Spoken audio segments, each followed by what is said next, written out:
যে ব্যাংকিং খাতে এখন 3 মাস কোনো দুর্নীতির খবর পাইনি, এটা একটা বড় ব্লেসিং। দুর্নীতিটা এত খারাপভাবে চলছিল এবং আপনার যারা আছে ছাত্র বলেন বা মন্ত্রী মিনিস্টারদের কোনো পার্সোনাল এরকম খারাপ কিছু আমরা শুনতে পাইনি। এই জিনিসগুলি অনেক ভালো আমাদের জন্য। হ্যাঁ, যেটা করে আপনার যে কারণে পুলিশের উপর এত রোষটা ছিল, ওরকম 7 দিন এই দেশে ললেস থাকার পরও মোটামুটি কন্ট্রোল হয়েছে। মনে করি সরকার ভালো কাজ বা যা চাচ্ছে সেটার প্রসেসটা স্টার্ট হয়েছে। যেহেতু সংসদ কমিশনগুলি করা হয়েছে, ডিসেম্বর জানুয়ারির মধ্যে রিপোর্ট দেবে। আমার মনে হয় তারপরেই আমরা বুঝে যাবো নির্বাচনী রোড ম্যাপটা কবে হবে এবং জনগণের ক্ষমতা কবে জনগণের হাতে ফেরত আসবে। কিন্তু আমার মনে হয় যে আজকের দিনে এই বাস্তবে এই জিনিসটাকে আপনার বাস্তবে রূপ দেওয়াটা মুশকিল হবে। রাজনৈতিক দল করে সেটাকে এস্টাবলিশ করে, বিকজ মাথায় রাখতে হবে যে এই ছাত্রদেরকে বলেন সরকার নামানো আর সরকার চালানো এক জিনিস না। 2025 ডিসেম্বর জানুয়ারি বা 26 জানুয়ারি ফেব্রুয়ারি ওই সময়টার মধ্যে আমার মনে হয় নির্বাচন হওয়ার সম্ভাবনা আছে। এটা তো আমরা বলতে পারি না সরকারের সাথে কি আলাপ হয়, কি সরকারের প্ল্যান কতখানি, সরকার কি কি সংস্কারে হাত দিতে চায়, সেটাতে কতখানি সময় লাগে। আমি মনে করি সেটা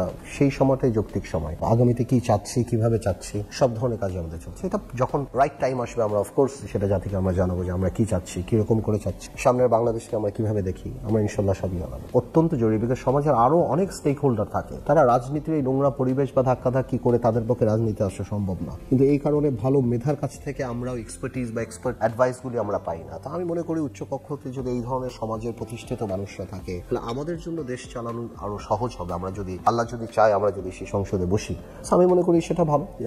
বিএনপির এই প্রস্তাব ভালো। তবে এই জিনিসগুলি আমি মনে করি গণতান্ত্রিক সরকার ক্ষমতায় আসার পরে এগুলি চেঞ্জ করে, because this are major changes in the constitution. হ্যাঁ, তো এই সরকার না হয়ে আমার মনে হয় গণতান্ত্রিক সরকার এসে চেঞ্জ করাটা আমার মনে হয় এটা বেটার। আওয়ামী লীগ যেই কাজ করেছে আমরা বারবার ওই হৃদয়ে তাকিয়ে দেখবো যাতে কোনোভাবে জানি আমরা এই কাজ না করি। আপনি শুধু ওই কিতাবের দিকে তাকিয়ে যদি মনে করেন যে বাবা এগুলি করবো না, তাহলেই তো আপনি সাকসেসফুল পলিটিশিয়ান হয়ে যাবেন। যে আওয়ামী লীগ কি করেছে এই সময় ওইটা করবো না। আমার মনে হয় বাংলাদেশের রাজনীতির সবচেয়ে ভালো গাইডলাইন এখন আওয়ামী লীগ যা যা করেছে তা না করলে অন্ততপক্ষে ক্ষমতায় নাও আসতে পারে। সো ইটস নো মোর পলিটিক্সে থাকে সাম দাম দ্বন্দ্ব ভেদ। আওয়ামী লীগ নিয়ে আসছে কোন পলিটিক্সে আইদার সাম থাকবে, দাম থাকবে, কিনে নেবেন বা খাতির করবেন বা দ্বন্দ্ব করবেন বা ভেদ করবেন, এই চাণক্যের এই কথা। আর আপনি সাম দাম তো না, একটা হলো আমি আর একটা হলো দামি, ক্যারেক্টারই চেঞ্জ করে দিয়েছে বাংলাদেশে। আমি তাই বলছি যে আওয়ামী লীগকে সবসময় স্মরণে রাখতে হবে, যার কারণে আপনি ওই ভুলগুলি না করেন। দেখুন, আমরা প্রতিশ্রুতিতে এরকম থাকবে যে আমরা এরকম একটা সিস্টেম ডেভেলপ করতে হবে যেখানে আমরা ইচ্ছা করলেও দুর্নীতি না করতে পারি।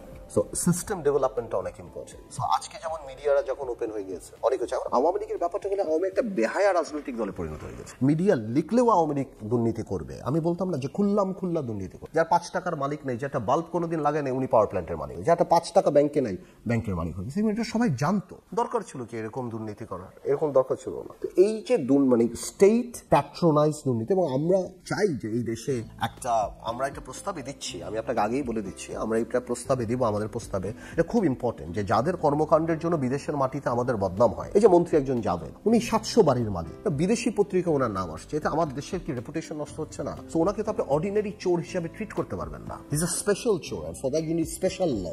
ইন্টিমিডিয়েটেড ছেলে যে স্ট্যান্ডার্ড ছিল, আমি বলবো না সবাই খারাপ, বাট জেনারেলি ওই স্ট্যান্ডার্ড কিন্তু এখন অনেক লো হয়ে গেছে। সো এটাও কোনো স্বৈরাচার ক্ষমতায় থাকার জন্য এই জিনিসটা সবসময় তারা করে, যে মেধা যাদের থাকে তাদেরকে দাবিয়ে রাখার। আরেকটা জিনিস সবাই মিস করছে, এটা খুব দরকার, ড্রাগস।